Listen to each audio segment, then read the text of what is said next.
Business നേർവഴിക്ക് നടത്താൻ വ്യാപാരികൾക്ക് കൂടെയുണ്ട് ശ്രീധര. GST നോട്ടീസുകൾക്കുള്ള മറുപടി, registration, return filing, appeal filing, accounting, income tax return filing and project report തുടങ്ങി വ്യാപാരികൾക്ക് വേണ്ട നിർദ്ദേശങ്ങൾ ലഭിക്കാൻ ശ്രീധര അക്കൗണ്ട് വടക്കാഞ്ചേരി. ഫോൺ 9447077369. മറ്റൊരു നമ്പർ 9562467999.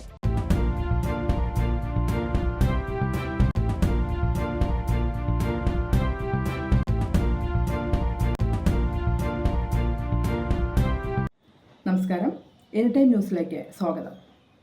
രാജ്യത്ത് പുതിയ ക്രിമിനൽ നിയമങ്ങൾ നിലവിൽ വന്നു. 164 വർഷം പഴക്കമുള്ള ഇന്ത്യൻ ശിക്ഷാ നിയമം, ക്രിമിനൽ നടപടിച്ചട്ടം, ഇന്ത്യൻ തെളിവു നിയമം എന്നിവയ്ക്ക് പകരം ഭാരതീയ ന്യായ സംഹിത, ഭാരതീയ നാഗരിക് സുരക്ഷാ സംഹിത, ഭാരതീയ സാക്ഷ്യ അധിനിയം എന്നിവയാണ് തിങ്കളാഴ്ച മുതൽ പ്രാബല്യത്തിൽ വന്നത്. IPC, CRPC എന്നിവയ്ക്ക് പകരമായാണ് ഈ നിയമങ്ങൾ. ഇന്നു മുതൽ പരാതികളിൽ കേസ് രജിസ്റ്റർ ചെയ്യുന്നതും തുടർ നടപടികൾ സ്വീകരിക്കുന്നതുമൊക്കെ പുതിയ നിയമവ്യവസ്ഥ പ്രകാരമായിരിക്കും.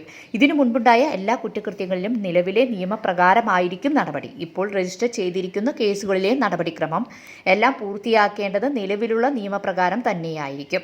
ആവർത്തനങ്ങൾ നീക്കി ഇന്ത്യൻ ശിക്ഷാ നിയമം പുനഃക്രമീകരിച്ചതോടെ 511 വകുപ്പുകൾ ഉണ്ടായിരുന്നത് 358 കുറഞ്ഞിട്ടുണ്ട്. കുറ്റകൃത്യം നടന്ന പ്രദേശം കണക്കിലെടുക്കാതെ ആദ്യ അന്വേഷണ റിപ്പോർട്ട് തയ്യാറാക്കുന്ന 0 FIR പോലീസിന് ഓൺലൈനിൽ പരാതി നൽകാനുള്ള സംവിധാനം, SMS-ലൂടെ സമൻസ്, ഹീനമായ കുറ്റകൃത്യങ്ങളുടെ അന്വേഷണത്തിൽ പൂർണ്ണമായി വീഡിയോ ദൃശ്യം പകർത്തൽ തുടങ്ങി ആധുനിക നീതിന്യായ വ്യവസ്ഥയോട് ചേർന്ന് പോകുന്നതാണ് പുതിയ നിയമങ്ങൾ. അതേസമയം രാജ്യത്തിൻ്റെയും ഭരണഘടനയുടെയും എല്ലാ ധാർമ്മിക മൂല്യങ്ങളും ഉൾക്കൊള്ളുന്നവയാണ് പുതിയ നിയമങ്ങളെന്നും കേന്ദ്ര സർക്കാർ വൃത്തങ്ങൾ അറിയിച്ചു. News desk, anytime news.